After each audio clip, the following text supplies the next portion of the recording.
Hello everyone, this is Arjun and this is my lecture number 10 on Indian evidence act. ठीक है, मैंने यहाँ पर इंडियन एविडेंस एक्ट 1872 भी लिखा है और कानून शहादत आर्डर 1984 भी लिखा है। तो फिर हम पढ़ रहे हैं इंडियन एविडेंस एक्ट और उसकी हम पढ़ रहे हैं स्ट्रक्चर। स्ट्रक्चर क्या होता है? मीन्स किसी भी चीज़, कोई भी चीज़ हमारे पास बनती है तो फिर उनकी स्ट्रक्चर क्या है। फॉर एग्जांपल कोई हमारे पास बिल्डिंग बनती है, कोई हमारे पास घर बनता है, उनके कितने पोर्शंस हैं, उनके कितने रूम्स हैं, उनकी कितनी खिड़कियां हैं, उनके कितने दरवाजे हैं, वो हमारे पास स्ट्रक्चर होते हैं। इसी तरह हमारे पास इंडियन एविडेंस एक्ट के हमारे पास जो है 3 पार्ट्स में डिवाइड किया गया है। There are 3 parts, part number 1, part 2 and part 3। Part number 1 जो हमारे पास डील्स करता है रेलिवेंसी ऑफ फैक्ट्स। ठीक है, रेलिवेंसी ऑफ फैक्ट्स हमारे पास डील्स करता है सेक्शन 1 से लेकर 90A तक। एंड पार्ट 2 हमारे पास ऑन प्रूफ से डील्स करता है। तो फिर ऑन प्रूफ हमारे पास सेक्शन 91 से लेकर 100 तक। और हमारे पास पार्ट 3 डील्स करता है production and effect of evidence. Production and effect of evidence वो हमारे पास डील करता है सेक्शन 101 टू 167 तक। तो हम पहले पढ़ेंगे हमारे पास पार्ट 1 जी। पार्ट 1 में हम पढ़ेंगे relevancy of facts. Relevancy of facts के अंदर हमारे पास कितने चैप्टर हैं? 1 2 3 4 5। There are total 5 chapters in relevancy of facts. ठीक है, रेलिवेंसी ऑफ फैक्ट्स।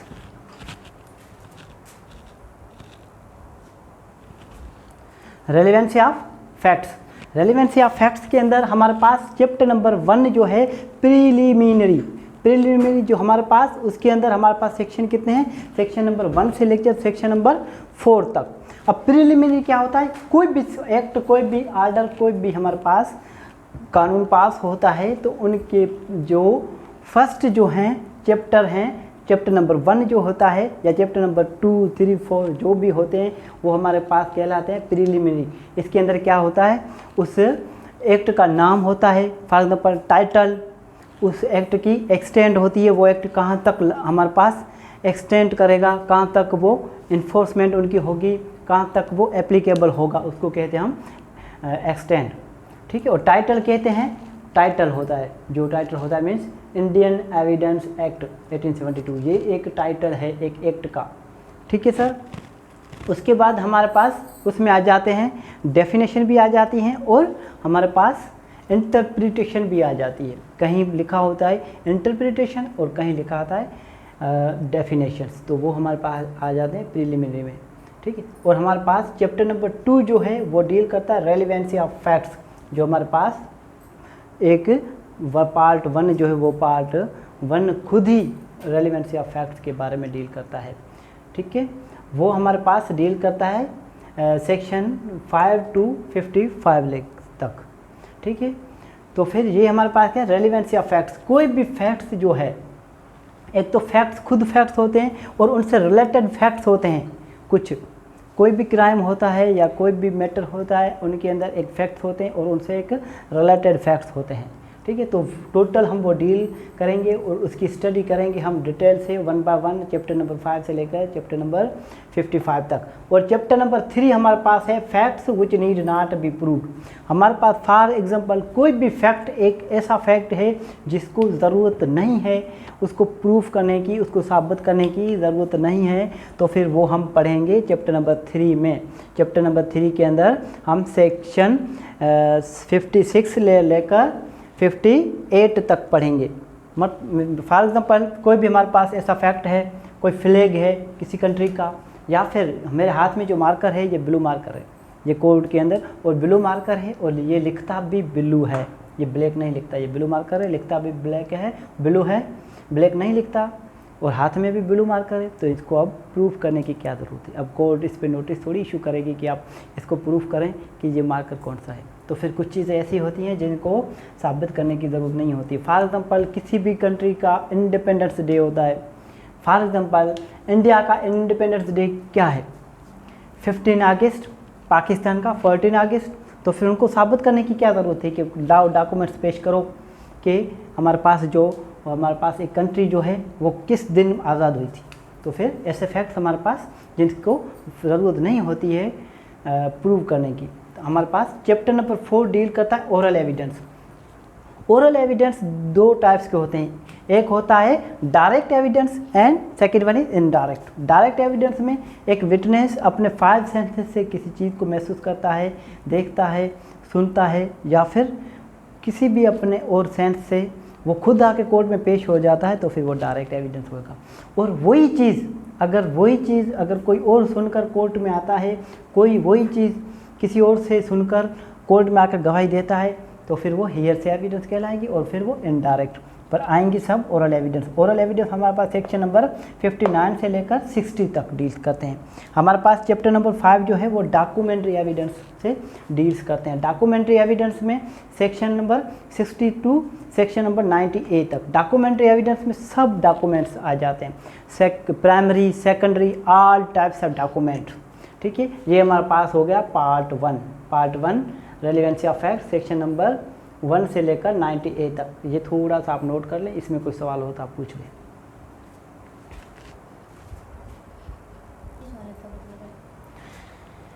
हमारे पास इसके बाद आ जाते हैं हम पार्ट नंबर 2 पर। पार्ट नंबर 2 हमारे पास डील करता है ऑन प्रूफ। कोई भी चीज़ ऑन प्रूफ क्या होती है, प्रूफ हमारे पास क्या होती है। एक प्रूफ के अलावा हमारे पास एक वर्ड और भी है, प्रूव्ड। उसमें डिफरेंस क्या है वो हम आगे चलकर मैं आपको बताऊंगा। पर हमारे पास पार्ट 2 जो है ऑन प्रूफ से डील करता है और उसमें सेक्शन कितने हैं, टोटल सेक्शन 91 से लेकर 100 तक हमारे पास सेक्शंस हैं पार्ट 2 में। पार्ट 2 में चैप्टर कितने हैं, how many chapters in part 2, there is only 1 chapter and chapter number 6। Chapter number 6 हमारे पास जो पार्ट 2 में है और चैप्टर नंबर 6 डील्स करता है exclusion of oral evidence by the documentary evidence, section number 90 to 100 तक हमारे पास। Exclusion of oral evidence means हमारे पास ओरल एविडेंस होते हैं और ओरल एविडेंस के अंदर जो डायरेक्ट एविडेंस होते हैं वो बहुत ही स्ट्रांग और बहुत ही इम्पोर्टेंट टाइप्स के हमारे पास एविडेंस हैं, बहुत ही अहमियत रखते हैं जो ओरल एविडेंस है। मगर कभी कभी ऐसा भी होता है कि ओरल एविडेंस से कॉन्ट्राडिक्ट करके कोई डॉक्यूमेंट्री एविडेंस आ जाते हैं, तो हमारे पास ओरल एविडेंस को एक्सक्लूड किया जाता है। एक्सक्लूजन मीन्स किसी चीज़ को निकाल देना। कोई ओरल एविडेंस आई, ओरल एविडेंस के कॉन्ट्राडिक्ट में कोई डॉक्यूमेंट्री एविडेंस आ गया। फॉर एग्जांपल कोई क्राइम होता है दिल्ली में और ए जो है बी का मर्डर करता है, सी कोर्ट में आके गवाही देता है कि मैंने ए को देखा, मैंने ए को देखा, ए ने बी का मर्डर किया मेरे सामने दिल्ली के अंदर। और अब बी क्या करता है, ए क्या करता है, ए जो है ये प्रूफ कर देता है, ये साबित कर देता है, प्रूफ लेकर आ जाता है कि मैं जिस दिन मर्डर हुआ, जिस टाइम मर्डर हुआ उस टाइम मैं दिल्ली में नहीं बल्कि मैं मुंबई में था या किसी और सिटी में था। For example Calcutta, Karachi, Hyderabad, Mirpurkhas, elsewhere कहीं भी हो, वो आ जाता है प्ले ऑफ अलीबी। ठीक है, तो फिर हमारे पास उसका डॉक्यूमेंट्स लेकर आ जाते हैं कि वो कहता है कि नहीं मैं मुंबई में था, मुंबई की फलानी हॉस्पिटल में, किसी भी XYZ हॉस्पिटल में था, उसकी वो डॉक्यूमेंट पेश कर रहा था, मैं इस टाइम यहाँ पर था, या फिर मैं किसी एयरप्लेन में था, उस टाइम में बाय एयर कहीं जा रहा था एट अ टाइम। तो फिर वो हमारे पास डॉक्यूमेंट आ जाते हैं, तो फिर कोर्ट ओरल एविडेंस को एक्सक्लूड कर देगी और डॉक्यूमेंट्री एविडेंस को प्रिवेल करवाएगी। ठीक है, तो ये हमारे पास पार्ट 2 हो गया। अब पार्ट नंबर 3 हमारे पास डील्स करता है protection and effect of evidence. कोई भी डॉक्यूमेंट्स हम कोर्ट में प्रोड्यूस करते हैं और उनका इफ़ेक्ट क्या होना चाहिए, ये हम डील करेंगे टोटली पार्ट 3 में, सेक्शन नंबर 101 से लेकर 167 तक। ठीक है, इसमें हमारे पास टोटल चैप्टर्स हैं 1, 2, 3, 4, 5। ठीक है, हमारे पास टोटल 5 चैप्टर हैं पार्ट नंबर 3 में। कौन से, chapter number 7, chapter 8, chapter 9, chapter 10, chapter number 11। हमारे पास चैप्टर नंबर 7 पढ़ेंगे आप। चैप्टर नंबर 7 है बर्डन ऑफ प्रूफ। हमारे पास कोई भी केस में, कोई भी सूट में हमारे पास जो बर्डन होता है एक चीज़ का साबित करने का, वो किस पर होगा। फॉर एग्जांपल ए असर्ट्स करता है किसी चीज़ की प्रेजेंस को, ठीक है, तो फिर हमारे पास वो क्या कहलाएंगे, वो बर्डन ऑफ प्रूफ उन पर होगा। और अगर हमारे पास बी डिनाई करता है तो फिर वो बर्डन ऑफ प्रूफ उन पर शिफ्ट हो जाएगा, ठीक है। तो फिर टोटल हमारे पास सेक्शन है 101 से लेकर 114A तक, मीन्स 101 से लेकर 114A तक बर्डन ऑफ प्रूफ की। हमारे पास एस्टोपल चैप्टर नंबर 8 जो डील करता है हमारे पास एस्टोपल क्या होता है, हमारे पास कोई भी चीज़ हम पहले किसी चीज़ को एडमिट करते हैं, बाद में हम उसको डिनाई नहीं कर सकते। फॉर किसी चीज़ को हम रिप्रेजेंट करते हैं, उसके बाद हम उसको डिनाई नहीं कर सकते। पहले किसी चीज़ की एग्जिस्टेंस को हम प्रूफ करते हैं या फिर हम एडमिट करते हैं कि ये चीज़ एग्जिस्ट करती है, उसके बाद हम सब्सिक्वेंटली हम उससे डिनाई नहीं कर सकते। वो हमारे पास सेक्शन 115 से लेकर 117 तक पढ़ेंगे, ठीक है। यहाँ तक अगर कोई कन्फ्यूजन हो तो आप मुझसे पूछ लें।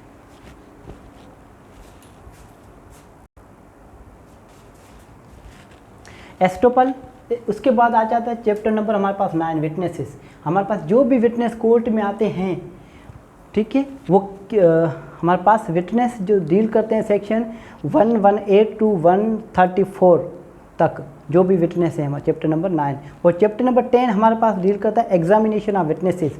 एक कोई भी विटनेस कोर्ट में आता है, हम उसको एग्जामाइन कैसे करें, उनकी एग्जामिनेशन चीफ कैसे हो, उसका क्रॉस एग्जामिनेशन कैसे हो, उसका री एग्जामिनेशन कैसे हो, वो हम सब पढ़ेंगे 135 से लेकर 166 तक इंडियन एविडेंस एक्ट के अंदर। और हमारे पास चैप्टर नंबर 11 जो लास्ट चैप्टर है वो हमारे पास है improper admission and rejection of evidence.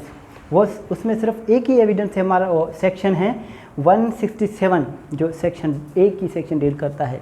For example हमारे पास कोई एविडेंस जो जिस प्रोसीजर के तहत हमें पेश करनी थी उस प्रोसीजर से पेश नहीं की तो फिर इम्प्रॉपर कहलाएगी, ठीक है। क्या उस इम्प्रॉपर एडमिशन के बेसिस पर कोई जजमेंट, डिक्री या ऑर्डर सर्टिफाइड होगा? नो, नेवर, कभी नहीं, ठीक है। तो हमारे पास ये टोटल स्ट्रक्चर हो गया, ठीक है। ये सिर्फ मैं आपको समझा नहीं रहा, जैसे बता रहा हूँ कितने पार्ट्स हैं, कितने चैप्टर्स हैं, कितने सेक्शंस हैं, ठीक है। हमारे पास there are 3 parts, total chapter हमारे पास 11 है और टोटल हमारे पास सेक्शन जो है वो 167, ठीक है। और अगर इसके अलावा कोई कन्फ्यूजन है या फिर आपको कोई अमेंडमेंट आ रही है, कोई करीबी कोई अमेंडमेंट आ रही है, लेटेस्ट अमेंडमेंट आ रही है, तो आप फिर आप अपना कंट्री का डायरेक्ट पढ़ सकते हैं, ठीक है। यहाँ तक के लिए थैंक यू सो मच। और ये मेरा लेक्चर जो था वो लेक्चर नंबर 10 था। इसके बाद हम पढ़ेंगे लेक्चर नंबर 11। तब तक के लिए अपना ख्याल रखिएगा। Thank you so much.